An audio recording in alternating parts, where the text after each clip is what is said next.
سردیوں کے دن تھے۔ تمام جانور اپنے اپنے ٹھکانوں میں چھپے ہوئے تھے۔ خوراک کی کمی کی وجہ سے تمام جانور پریشان تھے۔ خرگوش بھی کئی دن سے بھوکا تھا اور جنگل میں کچھ کھانے کے لیے ڈھونڈ رہا تھا، مگر اسے کوئی چیز نہ ملی۔ سردی تھی کہ بڑھتی ہی چلی جا رہی تھی۔ خرگوش نے سوچا کہ ذرا تیز چلوں گا تو بدن خود بخود گرم ہو جائے گا اور سردی بھی نہیں لگے گی۔ یہ سوچ کر وہ تیزی سے بھاگنے لگا۔ پتوں کے کھڑکھڑانے کی آواز سن کر گیدڑ اپنے ٹھکانے سے باہر آیا اور تیزی سے بولا، کیا بات ہے بھیا، اتنی تیزی سے کیوں بھاگ رہے ہو؟ خرگوش نے ہانپتے ہوئے کہا، مت پوچھو، میرے پاس بتانے کے لیے وقت ہی نہیں۔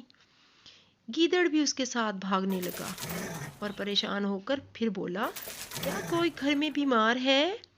خرگوش رکے بغیر ہی بولا، بھئی مت پوچھو، میرے پاس تمہیں کچھ بتانے کے لیے وقت ہی نہیں۔ گیدڑ نے خرگوش کی منت سماجت کی کہ آخر کیا ماجرا ہے۔ خرگوش کو شرارت سوجھی اور بولا، جنگل میں خوفناک شور ہو رہا ہے۔ یہ خبر سنتے ہی گیدڑ کے تو ہوش ہی اڑ گئے۔ وہ بھی تیزی تیزی سے بھاگنے لگا۔ راستے میں ایک لومڑی ملی۔ گیدڑ کو تیزی سے بھاگتے دیکھ کر ڈر ہی گئی اور بولی، گیدڑ بھیا، کیا تم ڈاکٹر کے پاس جا رہے ہو؟ وہ اکھڑے سانس کے ساتھ بولا، کیا بتاؤں، جنگل میں ایک عجیب و غریب شور ہو رہا ہے۔ یہ سننا تھا کہ لومڑی نے بھی تیزی سے بھاگنا شروع کر دیا۔ راستے میں اسے ایک بھیڑیا شکار کھاتا ہوا نظر آیا۔ اس نے لومڑی سے ڈرتے پوچھا، بی لومڑی، اتنی تیزی سے کہاں جا رہی ہو؟ لومڑی کی زبانی جنگل کے خوفناک شور کے بارے میں سن کر بھیڑیے نے بھی بھاگنا شروع کر دیا۔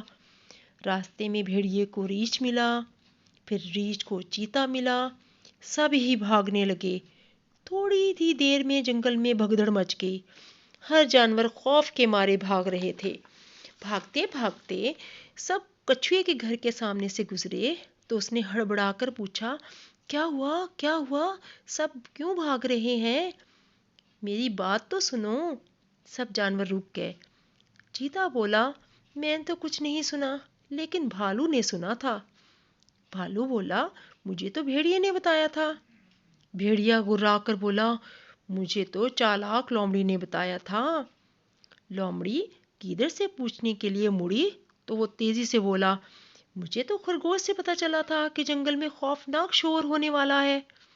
سارے جانور اکٹھے ہو کر خرگوش کے پاس پہنچے تو جو مزے سے دھوپ میں بیٹھا گنا چوس رہا تھا۔